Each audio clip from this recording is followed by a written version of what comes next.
Coming up on 5 Minute News.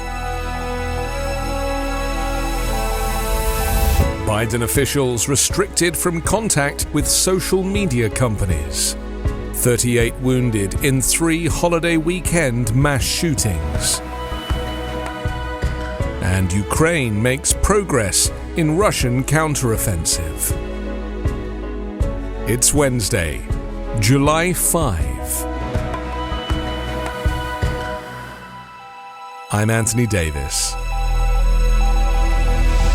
A U.S. federal judge on Tuesday restricted some agencies and officials of the administration of Joe Biden from meeting and communicating with social media companies to moderate their content, according to a court filing. The injunction came in response to a lawsuit brought by Republican attorneys general in Louisiana and Missouri, who alleged that U.S. government officials went too far in efforts to encourage social media companies to address posts they worried could contribute to vaccine hesitancy during the COVID-19 pandemic or upend elections. The ruling said government agencies like the Department of Health and Human Services and the FBI could not talk to social media companies for the purpose of urging, encouraging, pressuring, or inducing in any manner the removal, deletion, suppression, or reduction of content containing protected free speech under the Free Speech Clause of the First Amendment to the United States Constitution. A White House official said the Justice Department was reviewing the order and would evaluate its options. Tuesday's order marks a win for Republicans who had sued the Biden administration, saying it was using the coronavirus health crisis and the threat of misinformation as an excuse to curb views that disagreed with the government. U.S. officials have said they were aiming to tamp down misinformation about COVID vaccines to curb preventable deaths. 10 people were killed and 38 wounded in mass shootings in Philadelphia, Baltimore and Fort Worth ahead of the 4th of July holiday, officials said, prompting a fresh call from President Joe Biden to pass gun safety legislation. In Fort Worth, 3 people were killed and 8 wounded in a mass shooting after a local festival to mark the U.S. Independence Day holiday. In a separate mass shooting in Philadelphia on Monday evening, 5 people were killed and 2 were wounded, including a 2-year-old boy and 13-year-old boy, both of whom were shot in the legs, when a suspect in body armor and armed with an AR-15 opened fire on strangers.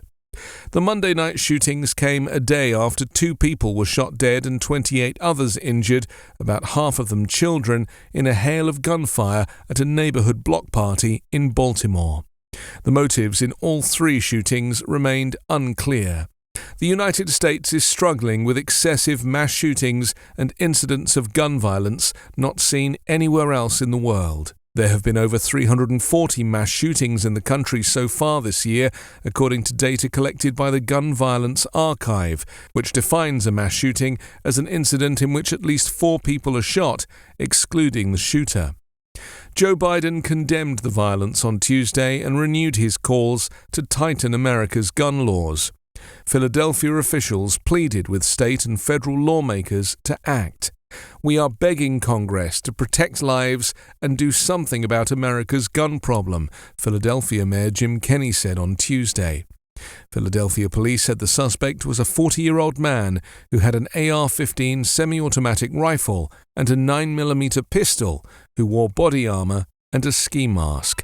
The dead ranged in age from 15 to 59. A Ukrainian counteroffensive against Russian forces has been particularly fruitful in the past few days, and Ukraine's troops are fulfilling their main tasks, a senior official said yesterday. The comments by Oleksiy Danilov, Secretary of Ukraine's National Security and Defense Council, were Kiev's latest positive assessment of the month-old counterattack, although Moscow has not acknowledged Ukraine's gains. Ukraine's Deputy Defense Minister Hanna Maliar also reported gains around the shattered city of Bakhmut, despite fierce Russian resistance. Russian forces had captured it in May after 10 months of battles. Russia, which began its full-scale invasion in February last year, still holds swathes of territory in eastern and southern Ukraine, but Ukrainian President Volodymyr Zelensky said on Monday his troops had made progress after a difficult week. The Deputy Defense Minister said Ukrainian forces were making gains every day in areas outside of Bakhmut. In Makivka, a town in the Russian-controlled part of the Donetsk region, Ukraine's military said it had destroyed a formation of Russian forces.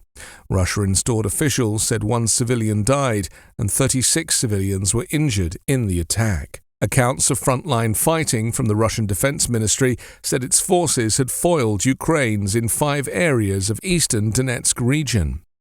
Russia said yesterday Ukraine had attacked Moscow with at least 5 drones and that all were shot down or jammed, though one of the capital's airports rerouted flights for several hours. 5-Minute News is an Evergreen podcast covering politics, inequality, health and climate, delivering independent, unbiased and essential world news daily.